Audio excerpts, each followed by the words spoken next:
Adam is really who I wanted to invite because he has a lot of the data, right? But I do want to give some context. So this is the Creative Economy Work Group that we've been participating on with some union leadership, some of our assembly members, and other groups, CBOs in the state that are arts focused. About 30 or 40 so stakeholders, and we've been meeting for like a year, having public meetings and things like that. And so some of the things we're going to talk about are things that we discovered independently or within that group. The group is actually responsible for giving a report of suggestions to the legislative body about what we can do to grow our creative economy. And that report will come out later in June. So it's still in progress, but I just wanted to give you guys some context, not only for how we know each other, but why we've been steeped in this work. So you can go to the next slide. This is actually one of Adam's slides that really I thought I should share. What it's showing is the New York tax credit, which is a carve out from the larger tax credit, and the job growth in New York and the job decline we saw in California since 2010, since that tax credit was introduced. And I wanted to focus on this slide as like the context for not only why I do this work, but conceptually how I think about what we need to do as a collective. And then I'll go into some of the opportunities that I think are things that we can tangibly do right now outside of the film tax credit, because that is obviously, everyone knows at this point, if you didn't know, you've been here sitting, you know how important it is. What you're seeing here is what McKinsey and Associates dealt with and what big airlines dealt with when you see disruption, right, in your industry. It doesn't start from the top. There's no company that's gonna come that's a small company to compete with Netflix, right? It's going to be all these smaller businesses. And so essentially what happened with big airlines, right, they focused on the larger international flights as that's their big ticket item, their big growth items, and they put all their energy on those. Meanwhile, they left the regional pathways, the regional flight paths wide open. And so that's where you see the proliferation of, Frontier Airlines and Southwest Airlines and JetBlue. And similarly, in our industry, there are all these parts of our business that we lose focus of in California that are being incubated other places. As a part of my work at Blink 49, we do a lot of unscripted shows. We did the Mr. Beast show, $100 million production that just was no way for it to fit, and the tax credits needed for Amazon to do it in California or fairly anywhere in the United States ended up happening in Canada. But Mr. Beast himself is a YouTube creator that our creative economy completely ignores and doesn't support. And now he is one of the biggest shows in town, right? And so I share that to say that there are tons of Lifetime movies, tons of unscripted productions, tons of things that are being created and things that have been created for the last 15 years that are now the biggest thing in our business, and we have failed to support them, so they've developed those businesses in other places. And so it's not just about us figuring out how to keep the Moana movie here or the Mandalorian here. It's also about incubating this non-union, lower budget projects, because that is the talent that will be having these jobs in the future. For context,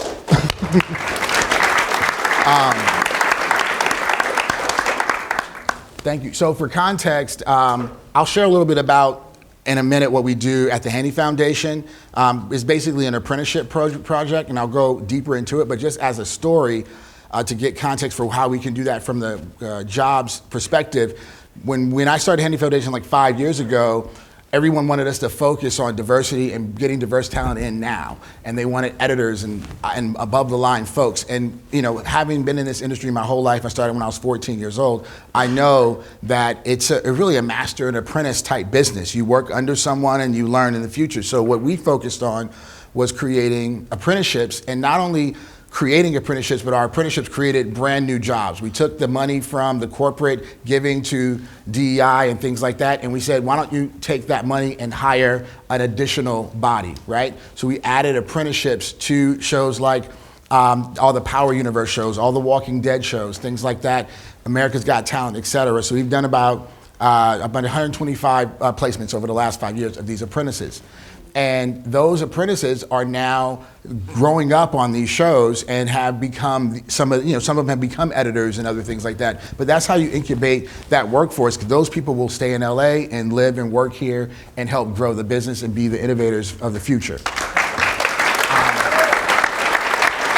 Ri-Karlo, I have a question. Which is, since we're talking about beyond the state credit, is California and your peers, looking to lobby for a more federal credit beyond the state credit? I mean, that would be wonderful. I mean, that's a step that is above what I'm up to. I'm just really getting into the political sphere of lobbying and talking about, actually passing bills.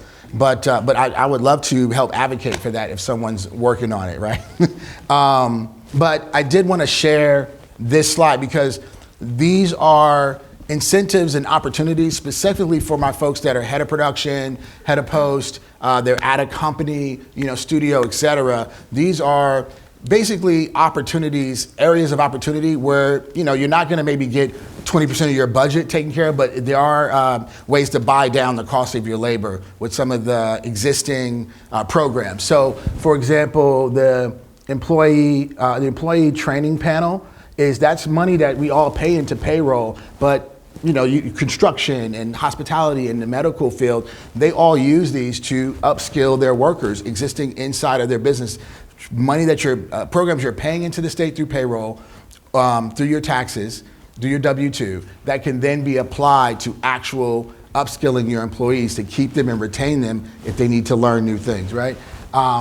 The iBank there's a tons of, you guys, this is more something just making you aware that you can go do a deeper dive on, but you can go, there's also SBA loans and all kind of small business opportunities that are for California businesses to retain California business here. And these are things that we don't necessarily normally think of as entertainment facing things, but these are just business things that are available to businesses in California. And then finally, California Jobs First.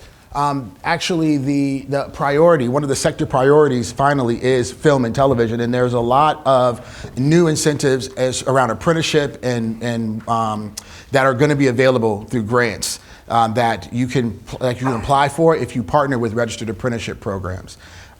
So that's just stuff that I want to make you guys aware of, but I want to go to the next slide. This is my final slide before I pass it to Adam, who has a lot more info than I do, but this right here, right now is about $4 million in funding for apprentices, and there's about $10 more million to come through COIA grants, and there's a bunch of other opportunities for individual productions to hire some of these apprentices across all different kinds of job titles.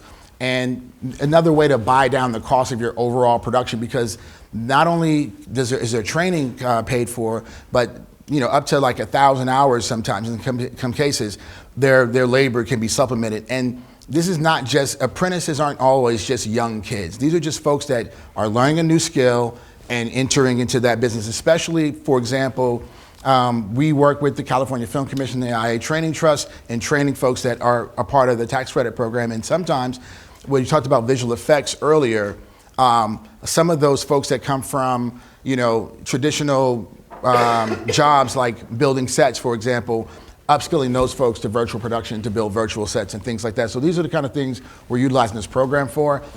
So these are all the programs that are part of the High Road Training Program in California, and these are apprentice dollars that are available now to your companies. Music Forward focuses on a lot of the music jobs, even focuses on live action jobs or live entertainment jobs. Handy Foundation, we do apprentice editors, coordinators, hair and makeup, a lot of the live filming skills, and Brick is mostly focused on animation, and Keycode does a lot of the engineering and behind the scenes jobs. So I just encourage you guys all to, especially if you're a vendor or you own a production company or you have a studio position where you're trying to figure out how to keep a job or a project here in California, these are just some simple ideas. They're not going to get you the millions of dollars, but in aggregate, our hope is right now we have a formal partnership with Netflix, NBC, AMC, Roku, and they use our apprentices. And the idea that we're talking about now is how can we scale that across multiple shows and aggregate some of these opportunities, because these grants, if they don't get used, they just go away, right? So I don't want to leave $10 million on the table for the workers in California. Adam.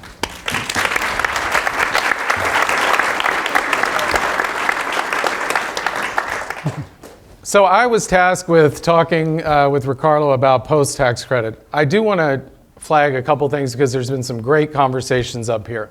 So my background is in economic development. I moved here from Arkansas to go get a PhD at UCLA, and there wasn't humidity here. And I was like, this is amazing.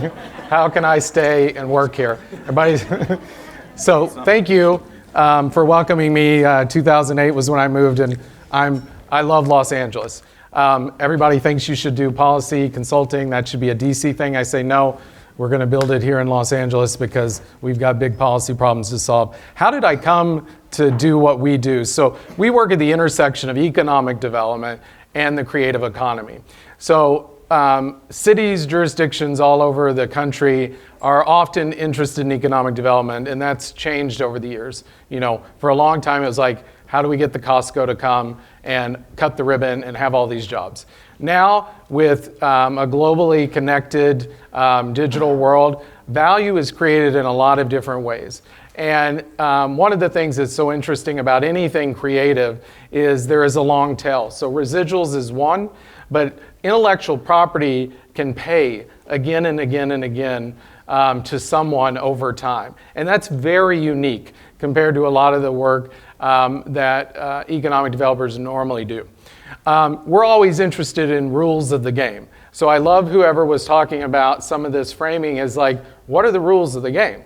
That's how I think about these global tax credits.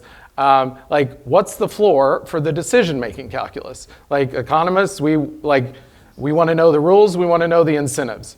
So when we look, we're oftentimes doing work that just doesn't exist anywhere. So I want to activate everybody in terms of the homework.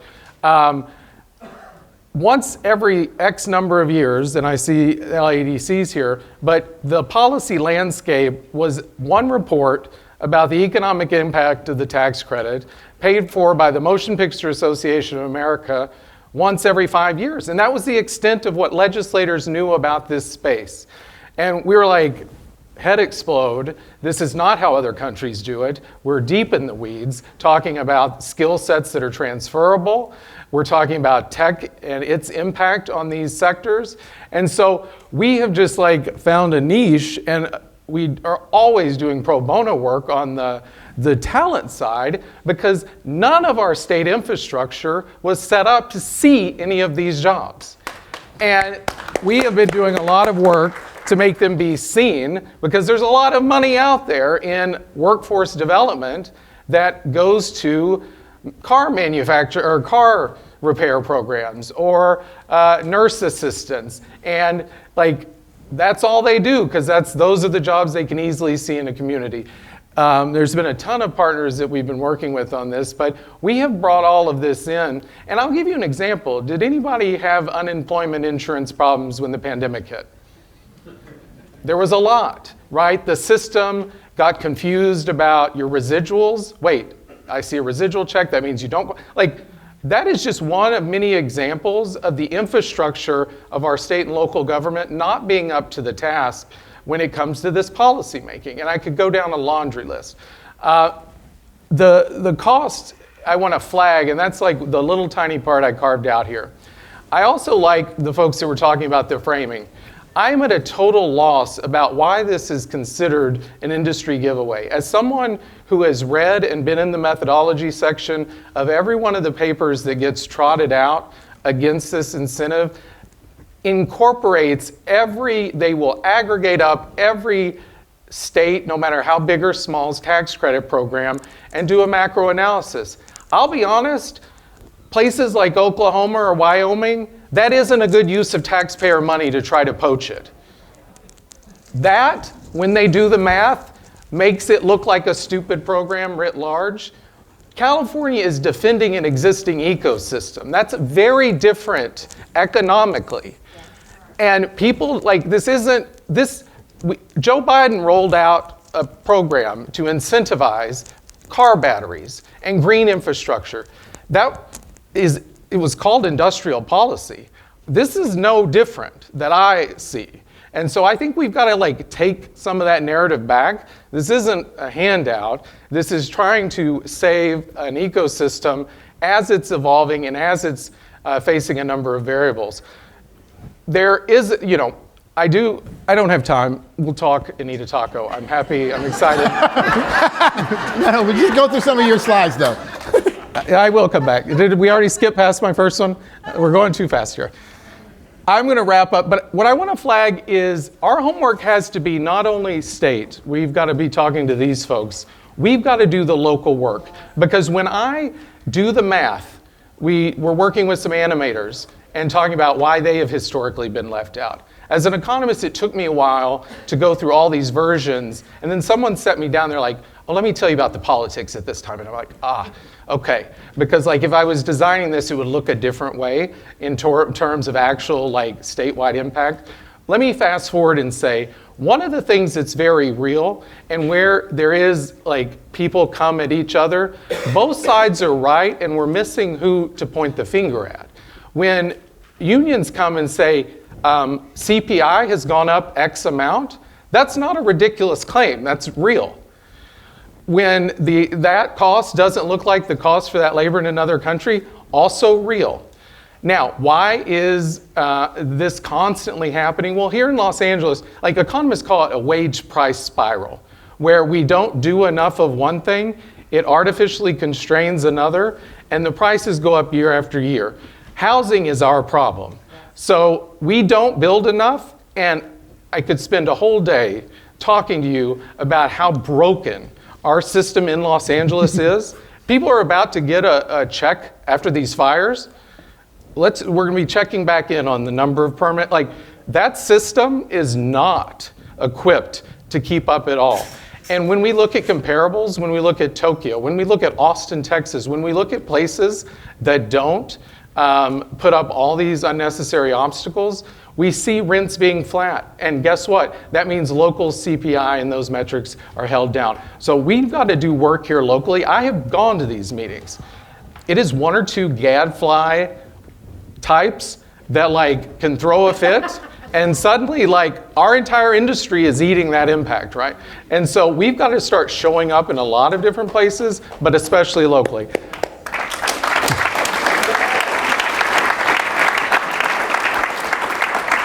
I would like to say in terms of where we have crosswalked other skills. So there are a whole lot of IATSE trades that if we had a better regulatory structure could plug in at other places. We are losing live music venues at a clip we have not seen. I could go through a whole list of live performing arts that we are losing. And I have a thing, go to the next one. This is just a sample, but that is all being eaten alive. And so, when we talk to people like Las Vegas, we've looked at the migration of choreographers. We have looked at the migrations of a lot of different people that take jobs where there is growth and where they've been building housing, and that's across the border. This is just one example that I don't think, I try to get in the rooms and say things, but this is the number of arts and entertainment business closures in Los Angeles. Because why? Because in order to live here, you constantly have to be giving your people raises along with the other cost structures that are often out of your control, right? Trade war, suddenly a place that has to have a cocktail at intermission of a theater show is going to have a markup on tequila. That's something that isn't in local control. The things, housing that go into those wages is in local control, and we've got to start thinking more seriously about that. I'll wrap up before I go totally off script. We have got to figure this out in a very serious way. It is I can't tell you the number of times we are actively, somebody mentioned at the beginning in the state capitol where Los Angeles legislators aren't all unified about the industry. We are not all unified about needing more supply to bring down the cost of housing. In fact, the Bay Area is starting to do better and get some legislators that are like taking this more seriously. We are asleep at the wheel with our folks, and we've got to start making calls and get real, because there is we're finishing up a report now where I have done the math. If we imagine a world without tax credits, we've still got a runaway cost problem, right? Like, let's say all else equal, there's still a reason to take that work elsewhere. And so we've got to use this. We're trying to think about it as a bridge. Keep the community together. Let's get this bill across the line. But we've got to do some work after that, because this, if anything, gives us a minute to breathe and like try to focus on some of these other things. So I'll end there. We'll have a taco and talk more about. And let's again give another round of applause for Ri-Karlo Handy and Adam Fowler, please.